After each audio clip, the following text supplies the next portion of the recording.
Buenas noches a los que nos acompañan por medio de Facebook Live a esta charla en este día 9 de abril. Es un gusto para mí poder presentar al maestro Óscar Rutilio Molina Medrano con su charla sobre estructuras geométricas en superficies. El maestro Óscar Rutilio es un matemático salvadoreño, quien es licenciado en matemáticas por la Facultad Municipal Oriental de la Universidad del Salvador. Es maestro en ciencias por la Universidad Nacional Autónoma de México, UNAM, y actualmente es estudiante de doctorado en la misma. Así que, sin más preámbulos, los dejo con el maestro Oscar Molina y su presentación. Hola, muy buenas noches a todos. Es un gusto poder estar aquí con ustedes presentando este día. Este día, pues como ya mencionaron, vamos a hablar de estructuras geométricas en superficies. La charla la he dividido en dos partes. Primero vamos a dar como una motivación de por qué tiene sentido considerar estructuras geométricas diferentes a la que conocemos, que es la euclidiana. Y luego, pues, si el tiempo lo permite, vamos a hablar un poco sobre qué pasa cuando queremos forzar métricas euclidianas en superficies y un poquito sobre lo que me estoy dedicando ahora. Así que muy bien, empezamos con un pequeño análisis. Si nosotros estamos en R2, pues recordemos que dado dos puntos x1, x2 y y1, y2, la métrica euclidiana está dada por esta fórmula, que es toda la que bien conocemos, y es justamente pues la que corresponde a la longitud de este segmento rectilíneo que une los puntos x y y. Una pregunta que nos podemos hacer es si esto siempre tiene sentido, si siempre tiene sentido considerar esta métrica donde sea que estemos. Y pues la respuesta es muy probablemente que no. Porque al menos, por ejemplo, si ustedes me creen que la Tierra es esférica, entonces si ustedes están aquí en el polo norte y quieren viajar al polo sur, pues no tiene mucho sentido considerar la recta que una el polo norte con el polo sur, porque pues tendrían que viajar por el centro de la Tierra. Que si tiene sentido, pues viajar como lo pueden ver en estas líneas amarillas, que es sobre la esfera, y de manera que dividimos a la esfera en dos partes iguales. Entonces ya vemos de que cuando cambiamos a la superficie, cuando no estamos en el plano, sí tiene mucho sentido preguntarse si podemos cambiar la métrica. Eh, para entrar un poco en contexto en la historia de cómo se ha hecho esto, empezamos con los postulados de Euclides. Los postulados de Euclides son como la base con la que se construyó la geometría hace miles de años. Y estos eran cosas que se creían, eh, que se asumían verdaderas siempre independientemente de lo que se tratase. Algunos son muy evidentes, como ustedes pueden verlo. El primer punto es que si ustedes tienen dos puntos, entonces pueden trazar una recta que unan ambos puntos. Y si tienen un segmento de recta, entonces lo pueden prolongar indefinidamente para obtener una línea recta. El tercer postulado nos dice que dados un punto y un radio, yo puedo trazar un círculo con esa información. La cuarta me dice que todos los ángulos rectos son iguales, pero hay un quinto postulado que es un poco diferente a los demás. No es tan intuitivo realmente. Y déjenme que les enuncie un resultado análogo al quinto postulado. El postulado 5 no es exactamente este, pero sí es equivalente. Este postulado me dice que si yo tengo una recta y tomo un punto exterior a la recta, entonces por ese dicho punto exterior pasa una y solamente una recta paralela. Y muchos podrán decir, bueno, eso es trivialmente cierto, lo hemos visto en la escuela. Eh, muchos recordarán sus clases de geometría en la licenciatura y dirán, pues sí, ¿no? Es cierto. Pero resulta que esto no es tan obvio. Muchos, por muchísimo tiempo, más de 1000 años, se pensó que esto resultado podría ser falso o bien podría ser implicación de los otros cuatro en un postulados que mencionamos antes. Eh, pero ¿qué pasa si intentamos negarlo? O sea, si estamos suponiendo que es falso. Por ejemplo, en la esfera, si yo quiero viajar del polo norte al polo sur, puedo irme por ejemplo, tomo un punto que esté aquí, un puntito, que pase por una de estas líneas amarillas, y tomo otro que pase por estas líneas amarillas y vemos que las correspondientes, entre comillas, líneas rectas, sí o sí se van a intersectar, tanto en el polo norte como en el polo sur. Entonces, este es un ejemplo de un modelo geométrico en una superficie donde se niega el postulado 5, porque el postulado 5 me dice que existe una única paralela, y aquí estamos viendo que no existe ninguna paralela, que siempre se van a intersectar en algún punto. Ahora pensemos en otro modelo, en lo que llamamos el disco de Poincaré. Eh, Pensemos en el disco de radio menor que uno centrado en el origen. Esto es, eh, lo voy a poner así como que tiene un tensor métrico que es de esta manera, pero no le presten atención a eso. Esta nada más me permite construir en el disco una geometría de tal manera que las geodésicas, es decir, aquellas curvas que me minimizan la distancia, se ven o como segmentos de un diámetro, como puede ser esta línea azul, o como semicircunferencias perpendiculares a la circunferencia del disco. Entonces, si yo tomo, por ejemplo, la circunferencia negra que está aquí arriba y agarro este puntito negro, quiero ver cuántas geodésicas paralelas a la circunferencia negra de arriba puedo obtener. Y aquí vemos que, por ejemplo, yo tengo aquí la azul, tengo una roja, una morada, una negra, y de hecho yo podría seguir construyendo y construyendo geodésicas paralelas que pasen por este punto, y tengo que, no solamente tengo más de una paralela, sino tengo infinitas paralelas. Entonces, estos dos modelos, tanto como el modelo de la geometría esférica como el modelo de la geometría de disco de Poincaré, también conocido como geometría hiperbólica, eh, son ejemplos de modelos en el que el quinto postulado de Euclides falla. Entonces, esto nos lleva justamente a, como les menciono, crear modelos diferentes de geometría considerando en qué lugar estoy yo. Y bien, para volver esto un poquito más formal, bueno, perdón, antes de volverlo formal, la geometría hiperbólica tiene unas ciertas peculiaridades, y es por cómo estoy definiendo yo la métrica. Si, por ejemplo, aquí tengo un niño que se llama Austin, ese niño pues puede ir viajando en la dirección aquí hacia la derecha, como se puede ver en la imagen, y aunque él no va cambiando de tamaño, si yo soy un espectador que está afuera y lo puedo observar, voy viendo cómo se hace cada vez más y más chiquito, entre comillas, ¿no? Porque en realidad no cambia de tamaño. Y eso me permite poder crear teselaciones de el disco de Poincaré, como se pueden observar aquí. Esta es una teselación del disco de Poincaré con triángulos, donde todos los triángulos tienen el mismo tamaño. Y sí, ya parece loquísimo, ¿no? Porque eh, uno puede pensar de que, ok, más o menos los que están en medio me los creo que son más o menos del mismo tamaño de los de la segunda línea, pero cada vez que me acerco y más a la frontera del disco, estos triángulos parecieran hacerse más chiquitos. Y bueno, eso también me permite crear imágenes bonitas como las crea Escher, que son teselaciones del disco de Poincaré, como pueden verlas acá. Eh, Aquí vemos una teselación con cuadrados y triángulos y unos pececitos muy bonitos que teselan el disco de Poincaré. Y muy probablemente estos pececitos tienen todos el mismo tamaño, aunque no lo parezca. Entonces, pues, si yo cambio mi modelo de geometría y paso de la geometría euclidiana a la geometría hiperbólica, tengo este tipo de fenómenos muy peculiares que no puedo observar en la geometría euclidiana.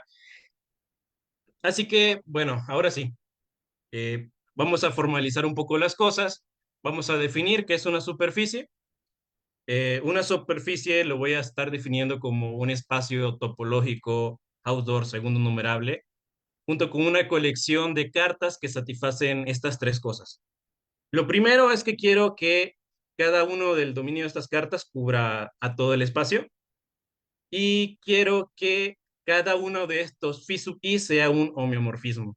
Y esto básicamente lo que hace es que me pasa la topología que yo conozco en R2 a un espacio topológico. Bueno, localmente pasa la geometría, digo, perdón, la topología. Entonces, para que nos, si quieren tener una idea, como ejemplos de superficies tenemos aquí la esfera, el toro, que el toro es a lo que llamamos a esta figura de aquí. Em, si quieren imaginárselo, pueden pensarlo como si tuviesen una dona, pero nada más piense como en la cascarita de la dona. Igual que la esfera, pueden pensarlo como si tuviesen una pelota y piensan nada más como en la cáscara, la parte más exterior de la esfera, de la pelota.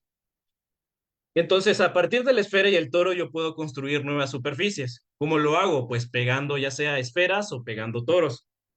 Pegar esferas no va a producir nada, pero si yo pego toros, ya genero una nueva superficie.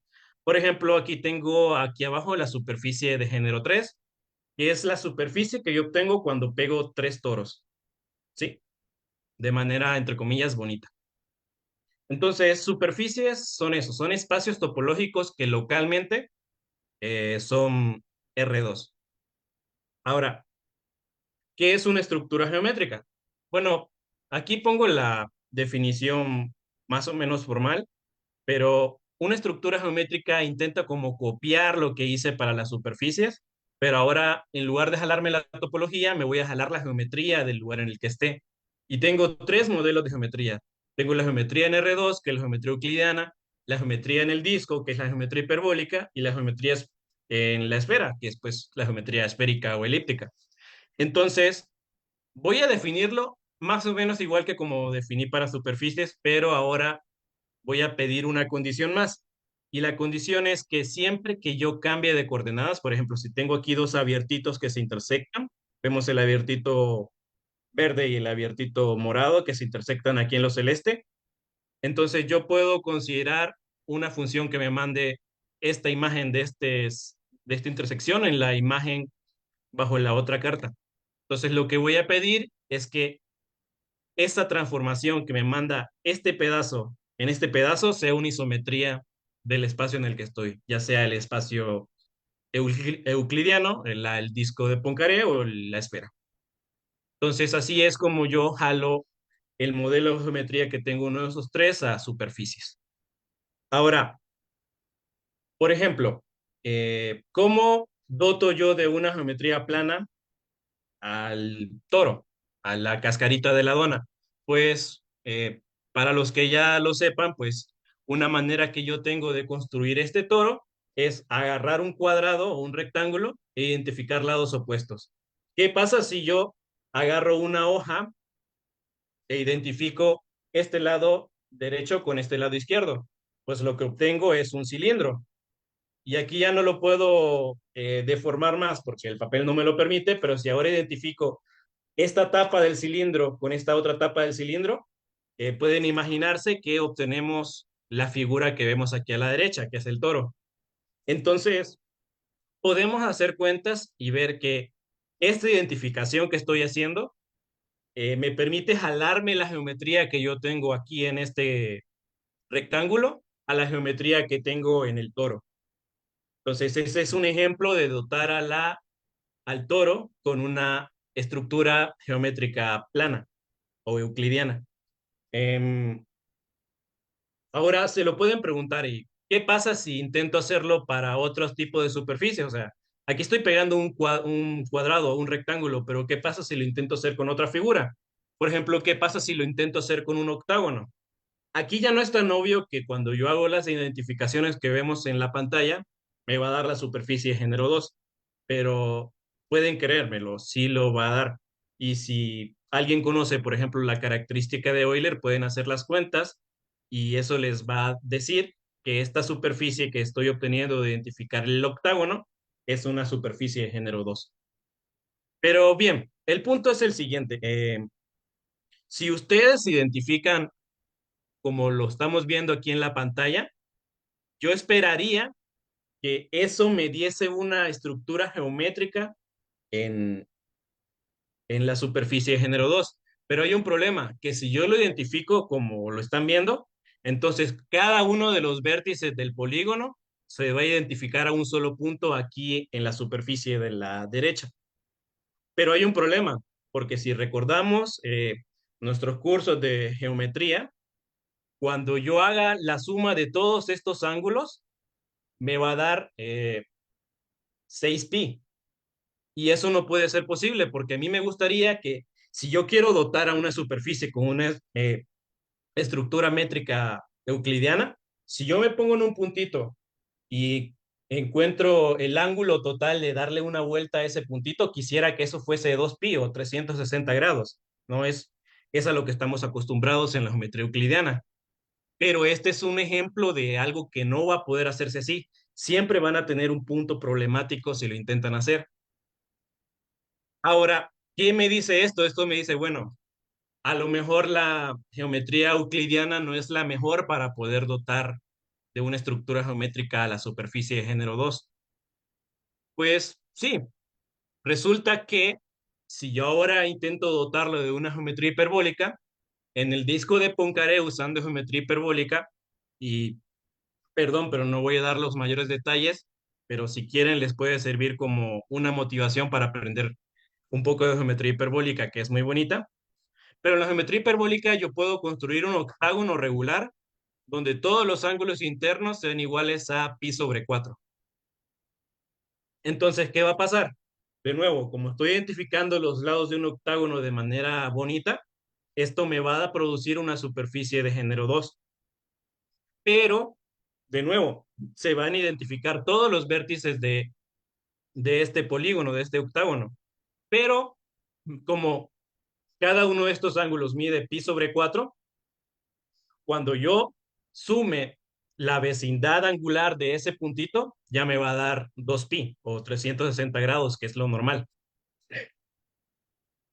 Entonces, esto me da un indicio de que si bien no podía hacerlo como antes, dotar a la superficie de género 2 con una métrica plana, sí puedo dotarlo con una métrica hiperbólica, ¿sí? Entonces, esto ya me empieza a generar dudas, o sea, ya me puedo preguntar, ¿cuándo sí y cuándo no puedo dotar a una superficie de una estructura métrica, plana, hiperbólica, esférica, lo que sea? ¿Sí? Porque ya vemos que hay casos en los que sí puedo y casos en los que no. Pues resulta que hay un teorema y no voy a entrar mucho en detalle sobre esto, pero este es uno de los teoremas más bonitos que yo conozco, que es el teorema de Gauss-Bonnet. Este me dice que si yo tengo una superficie compacta, conexa, orientable y de género, bla, bla, bla, entonces cuando yo calcule esta integral, me va a dar 2pi por la característica de Euler. Entonces, si yo considero a mi superficie con una estructura geométrica de manera tal que tenga curvatura constante, lo que sea que eso signifique, entonces, eh, dado que la característica de Euler es 2 menos 2G, yo puedo, y dado que el área siempre va a ser positiva, yo puedo hacer como más o menos comparar signos de un lado y signos del otro lado y obtener que la superficie de género G, que es la superficie que obtengo cuando pego G toros, va a tener una estructura geométrica esférica, sí y solo sí el género cero. Es decir, sí y solo sí, la superficie que yo tenía era la esfera. Va a tener una estructura plana, sí y solo sí, el género es uno. O sea, si yo tenía el toro. Y va a tener una geometría hiperbólica, una estructura geométrica hiperbólica, sí y solo sí el género es mayor o igual que 2. ¿Sí? Entonces, si yo asumo que la curvatura es constante, a partir de este teorema puedo ver que no importa qué tanto lo intenten, nunca voy a poder dotar de una geometría, de una estructura geométrica euclidiana a la superficie de género 3, por ejemplo, o a la superficie de género 20, o a la superficie de género 10.000. No importa de qué manera lo haga, siempre y cuando tenga curvatura constante, eso va a ser imposible. ¿Sí? De igual manera, va a ser imposible que yo dote a la superficie de género 1 con una geometría esférica con curvatura constante. ¿Sí? Entonces ya vemos que hay muchísimos, de hecho una cantidad infinita de ejemplos en los que asumiendo curvatura constante, la geometría hiperbólica es la buena. ¿Sí? Entonces, para los que estén interesados un poco más en estudiar superficies y estudiar geometría, eh, podrían intentar estudiar geometría hiperbólica. Es algo muy bonito y luego hay muchas maneras de construir estructuras geométricas en superficies de género mayor o igual que 2. Pero bien, ahora, ya vemos que Como lo comenté, no puedo dotar de una estructura plana a la superficie de género 2. Pero ¿qué pasa si lo intento? O sea, ¿qué pasa si intento forzar esa geometría? Entonces, el objetivo que vamos a tener ahora es ver qué pasa cuando intentamos dotar de una geometría plana a una superficie en general. Y yo sé que me van a decir, oye, pero me acabas de decir que esto no se puede hacer. O sea, y luego también pueden usar un poquito su lógica y decir, hey, pero me estás diciendo que yo puedo dotar de una estructura plana a la esfera. O sea, no, como que algo no cuadra, ¿no?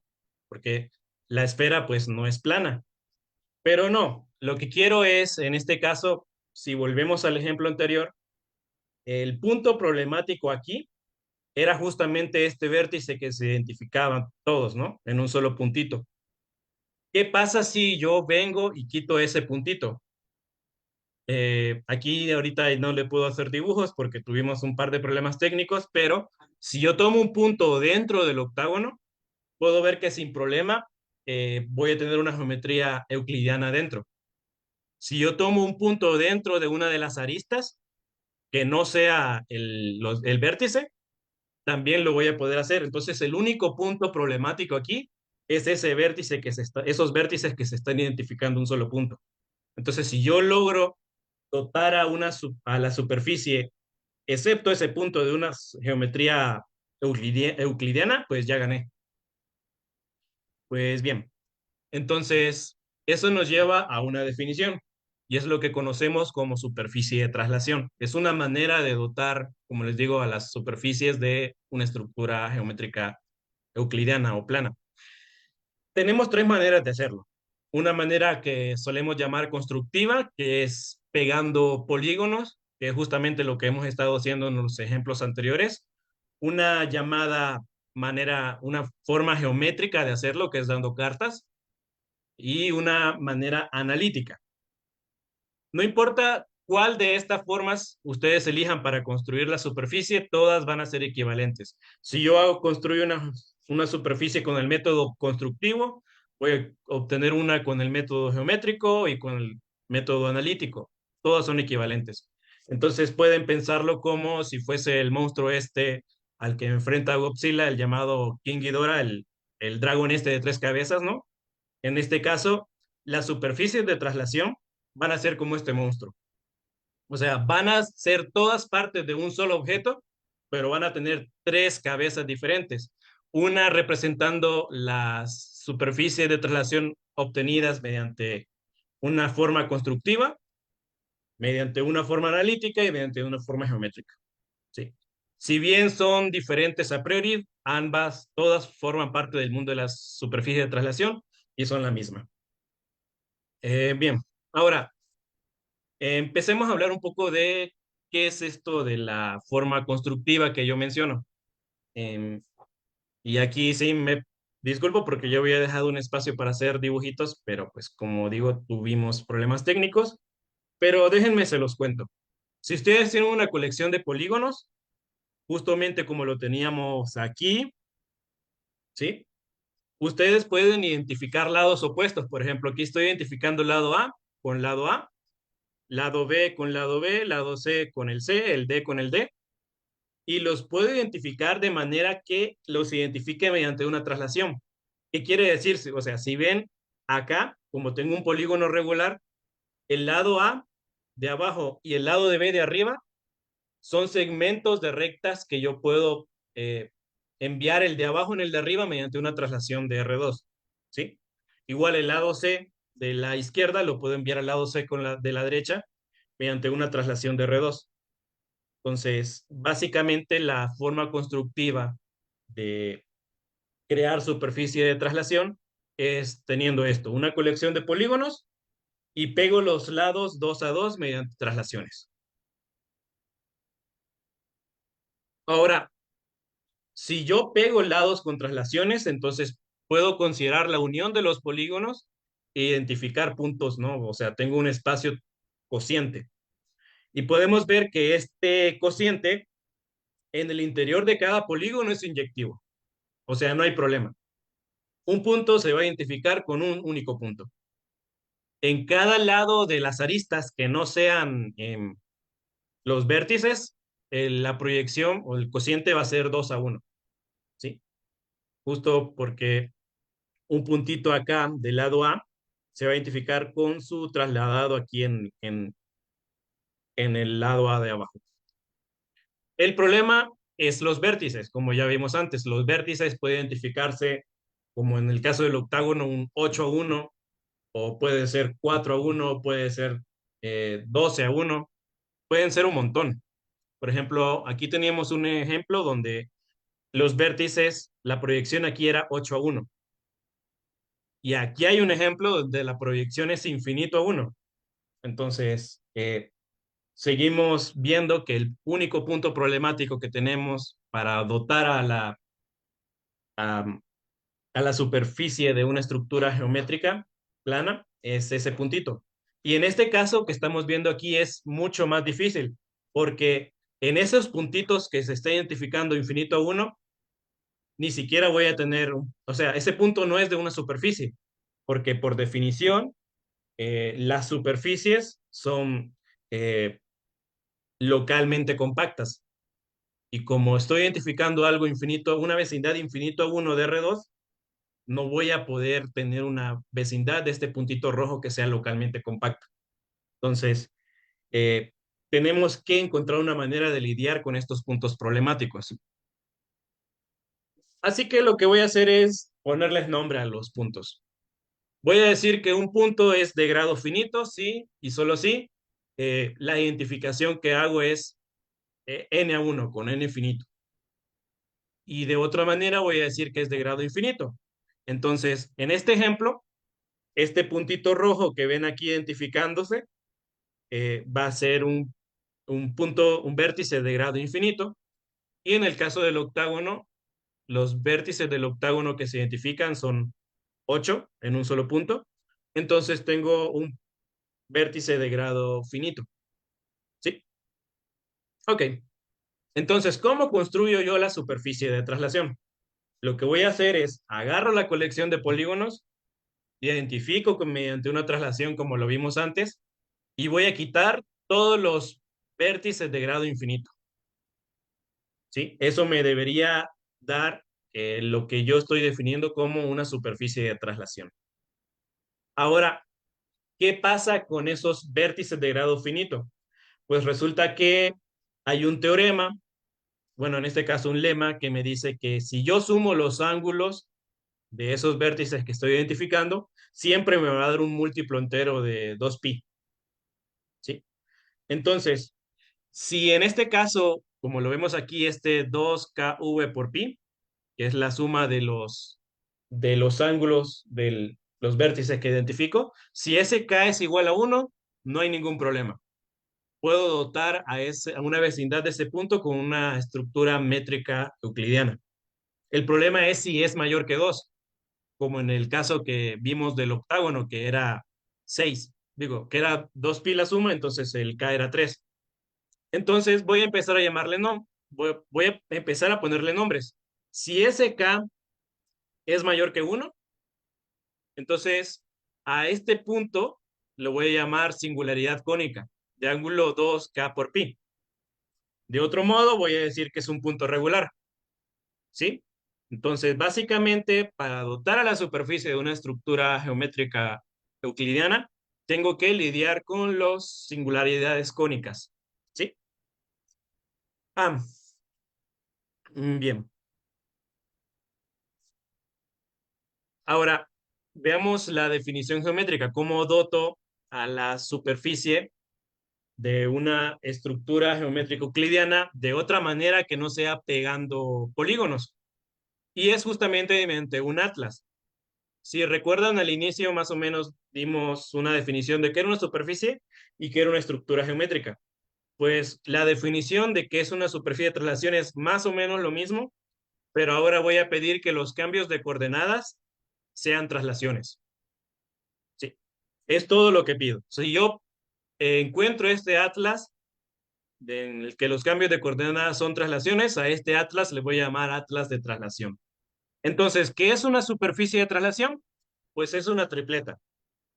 la tripleta compuesta por la superficie, un sigma, que ahorita explicamos qué va a ser, y un atlas, donde pues la S de aquí, de la definición, es la superficie topológica en cuestión.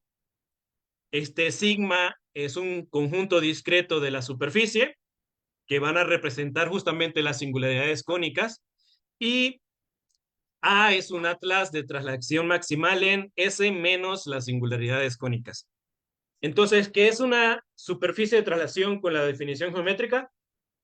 Es una superficie donde, salvo por un conjunto discreto de puntos, yo puedo dotarla de una atlas de traslación, ¿sí?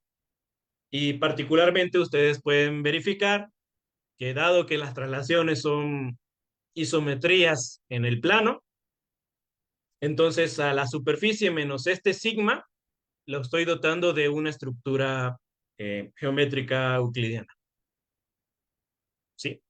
Entonces vemos que por el momento no nos salvamos de esas singularidades cónicas, siempre las tengo que quitar. Ahora, ¿qué es esto de la definición analítica? Em, Voy a agarrar una superficie de traslación y la voy a definir como un par X omega. Y no voy a entrar en detalle, lo pongo más que nada por ser más formal. Y este par va a estar conformado por una superficie de Riemann X, bueno, una superficie de Riemann convexa y una forma holomorfa omega en la superficie, que no es idénticamente cero. No voy a entrar en detalles, lo pongo para que tengan la otra definición de superficie de traslación. Y como les mencionaba, todos estos coinciden, ¿sí? Si ustedes tienen, eh, a ver, vuelvo a lo de antes. Si ustedes tienen una superficie de traslación definida de manera constructiva, es decir, pegando polígonos, ustedes pueden encontrar un atlas de traslación y así construyen una superficie de traslación geométrica. Si ustedes tienen una superficie de traslación geométrica, pueden encontrar la superficie de Riemann y pueden encontrar la forma holomorfa y entonces construir la superficie de traslación analítica. Todas estas definiciones son equivalentes, ¿sí? Quizás la más bonita para dar ejemplos es la constructiva, ¿no? La que obtenemos pegando polígonos como este, por ejemplo. Pero todas son útiles al final. Ahora, si ven en todos los ejemplos que tienen en común, aquí estoy diciendo, bueno, le quito las singularidades cónicas. Aquí también digo, le quito las singularidades cónicas. Y en esta no está, entre comillas, mencionado en la definición, pero por la definición de que es una forma holomorfa, también le estoy quitando las singularidades cónicas. Entonces la pregunta es, ¿qué está pasando con las singularidades cónicas? Yo puedo dotar a la superficie de eh, un atlas de traslación eh, de una estructura geométrica euclidiana plana, excepto en estas singularidades cónicas. ¿Hay algún control de cuántas singularidades cónicas puedo tener? Puede ser que mi superficie tenga una, tenga dos, tenga 20, tenga 100,000. ¿Cuántas puedo tener como máximo? ¿O acaso no hay ninguna cuota para la cantidad de singularidades cónicas? La respuesta es que sí. Resulta que si ustedes tienen una superficie de traslación y consideran su conjunto de singularidades cónicas, en este caso pues es finito porque la superficie que estoy considerando es compacta, eh, pero si consideran todas singularidades cónicas de ángulo 2pi por DI más 1, si yo sumo todos estos DI, que noten que para que la singularidad sea cónica, el DI tiene que ser diferente de cero, ¿sí? Entonces, si yo sumo todos esos DI, me va a dar 2G menos 2, donde G es el género de la superficie. Entonces, este teorema, que es muy bonito, me dice, o sea, no puedo tener 100,000 singularidades cónicas en una superficie de traslación homeomorfa a la superficie de género 2, ¿sí? ¿Qué sí puedo tener? Puedo tener una singularidad cónica de ángulo 6pi, una única singularidad cónica de ángulo 6pi. Podemos verificar que si tengo una singularidad cónica de ángulo 6pi, entonces el d debe valer 2 y pues ya las cosas cuadran. Si, ¿qué más puedo tener? En una singularidad cónica, digo, perdón, en una superficie de traslación de género 2 puedo tener dos singularidades cónicas, ambas de ángulo 4π. También se va a satisfacer esta igualdad de aquí, pero no puedo tener más. ¿Sí? No puedo tener, por ejemplo, una singularidad cónica de ángulo 8π. Eso no va a ser posible por esta fórmula que tenemos aquí. ¿Sí? Ahora, esto más o menos acaba la parte de qué son las superficies de traslación. Déjenme contarles un poquito de lo que me estoy dedicando ahorita. Ahorita en mi doctorado estoy siguiendo dos líneas de investigación. Una de esas, que es de las que les voy a hablar ahorita, es en un tipo de superficies que generalizan a las superficies de traslación. ¿Qué pasa si yo vengo, a ver, em, déjenme ver, ok, aquí. ¿Qué pasa si yo vengo y en lugar de pedir que los cambios de coordenadas sean traslaciones, pido que sean traslaciones y dilataciones? ¿Sí? O sea, ¿qué pasa si, y bueno, lástima que no puedo hacer el dibujo, perdón, pero ¿qué pasa si yo intento identificar en un polígono algo de longitud 2 con algo de longitud 1? ¿Sí? Eso no lo puedo hacer mediante una traslación. Necesito o encoger el lado de longitud 2 o alargar el lado de longitud 1 y luego, pues sí, ya los voy a poder pegar. Entonces, cuando yo generalizo la definición de superficie de traslación y admito que se permitan este tipo de identificaciones, obtengo lo que se llama superficie de dilatación. Y las superficies de dilatación han sido muy poco estudiadas y presentan peculiaridades muy particulares, porque ya vimos que en la superficie de traslación teníamos esta figura, ¿no? Donde toda superficie de traslación obtenida pegando polígonos tenía un atlas de traslación y toda superficie obtenida mediante un atlas de traslación podría obtener una forma holomorfa y así obtener otra superficie de traslación mediante la definición analítica. Pero para el caso de superficies de dilatación esto ya no va a ser cierto. Sí es cierto que toda obtenida mediante polígonos, es decir, mediante el método constructivo, me da las otras dos. Pero ya no es cierto que si yo agarro una superficie de dilatación mediante la definición analítica, que sería cambiar una forma por lo que se conoce como una forma holomorfa torcida, o le obtengo una superficie de traslación geométrica, pero no siempre voy a obtener una superficie de traslación obtenida mediante polígonos, ¿sí? Y la manera de verlo es más o menos sencilla. De nuevo, perdón por no poder hacerle los dibujos, pero eh, la idea es fijarse en cosas que no puedan triangularse, como las llamadas superficies de Hopf. ¿Qué pasa si yo, a ver, si tengo un círculo de radio 1, bueno, el círculo de radio 1 y lo identifico con el círculo de radio 2, pues más o menos pueden imaginarse que les va a dar un toro, conocido como toro de Hopf. Resulta que si mi superficie la pudiese eh, descomponer en polígonos, identificando lados por dilataciones y traslaciones, entonces la podría triangular, pero esta superficie que les menciono, que es el toro de Hopf, no se puede triangular. Entonces, pues, no puedo encontrar una descomposición en polígonos que me dé esa superficie de dilatación en particular. Entonces, vemos que cambiando un poquito nada más la definición de superficie de traslación para crear la superficie de dilatación, obtenemos cambios bastante significativos. Y ahorita lo que he estado estudiando en mi doctorado es qué pasa con esta superficie de dilatación, qué pasa con sus singularidades, qué pasa cuando intento dotar a las superficies conocidas como superficies de tipo infinito con una estructura de dilatación.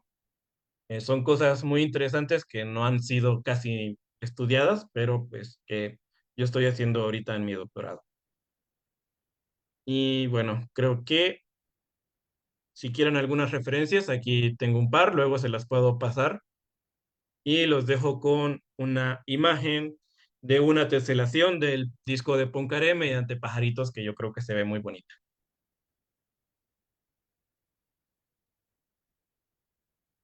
Y es esto. Una pregunta. Sí. Las referencias bibliográficas que has mencionado al final, digamos, algún estudiante de licenciatura que ha quedado motivado con la charla y quiere empezar a conocer del tema, ¿por dónde podría empezar? ¿Estaría bien con alguna de estas referencias o sería otra? Mira, yo digo que están entre comillas bien porque no he encontrado así como referencias que sean muy claras. Casi siempre la gente las escribe como pensando que uno ya tiene mínimo una licenciatura, pero la que menciono hasta aquí abajo, por ejemplo, de geometría hiperbólica, son notas de un curso de geometría hiperbólica que sí están más o menos accesibles, creo yo.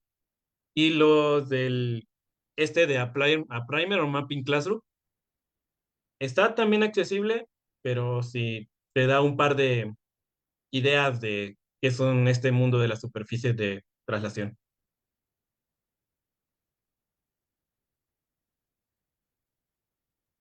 Gracias. Otra pregunta. Bueno, a veces quienes nos sintonizan preguntan por el material que el ponente ha utilizado. ¿Es posible que nos lo proporciones para colocarlo en la cuenta de Facebook junto con el video? Sí, claro, no hay ningún problema. Gracias. ¿Alguien que tenga alguna otra pregunta? Igual si luego se le tienen preguntas así en general, a ver, por aquí está en la primera diapositiva mi correo. Sí, pueden escribirme y yo pues con gusto les puedo responder sus preguntas o darles más referencias o igual incluso podemos platicar así por videollamada, lo que ustedes quieran. Yo encantado de responderles.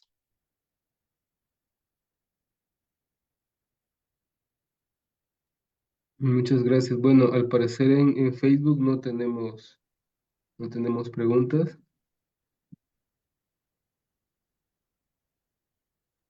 No sé si hay algo más que quieras agregar. Una No, invitación, por una ahora no. invita. Bueno, aprovechando, ¿puedes contarnos un poco de tu experiencia en el posgrado? A ver si estudiantes que tenemos en El Salvador de licenciatura se motivan con tu experiencia. Pues la verdad es que es muy bonita. No les doy referencia de mi maestría porque pues básicamente la hice en línea, ya saben, todas estas de la pandemia, pero para mí ha sido una gran experiencia. La verdad no me arrepiento para nada y ahorita mismo me siento muy motivado. Si ustedes quieren entrar al posgrado que estoy yo, que es el posgrado conjunto en ciencias matemáticas en la UNAM Campus Morelia, pueden hacerlo. Hay dos convocatorias por año, pueden entrar ya sea en enero o pueden entrar en agosto y pueden buscar la página del posgrado para más información de cómo ingresar o pueden preguntarme a mí, me pueden escribir y yo les ayudo en lo que pueda. Pero sí ha sido una experiencia bastante bonita porque a mí siempre me ha interesado mucho, por ejemplo, la geometría y al menos en El Salvador no conozco muchas personas que hagan este tipo de geometría y al llegar aquí a mi posgrado ya he conocido muchas personas, a mi asesor, incluso he tenido oportunidad de conocer a otras personas fuera de México que hacen geometría en superficie de traslación y de dilatación. Y no sé, es como ver un mundo completamente nuevo para mí. O sea, como sales y el mundo así de repente es un millón de veces más grande de lo que creías y no sé, yo creo que eso es muy bonito.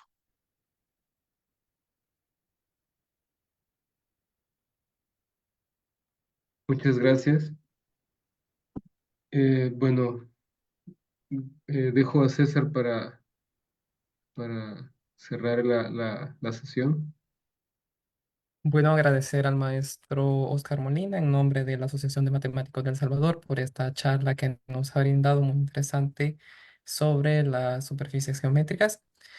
Bien, entonces solamente queremos hacer una invitación para que ustedes sigan pendientes de nuestra página de Facebook de la Asociación de Matemáticos de El Salvador.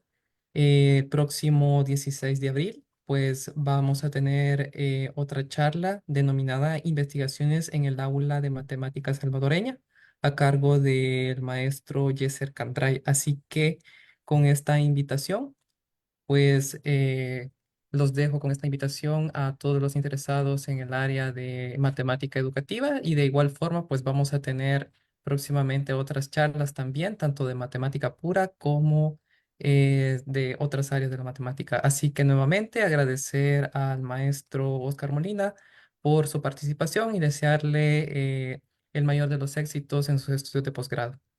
Muchas gracias. Gracias. Gracias por la oportunidad también. Bueno. Nos despedimos, así que pasen una feliz noche a todos, a toda nuestra audiencia.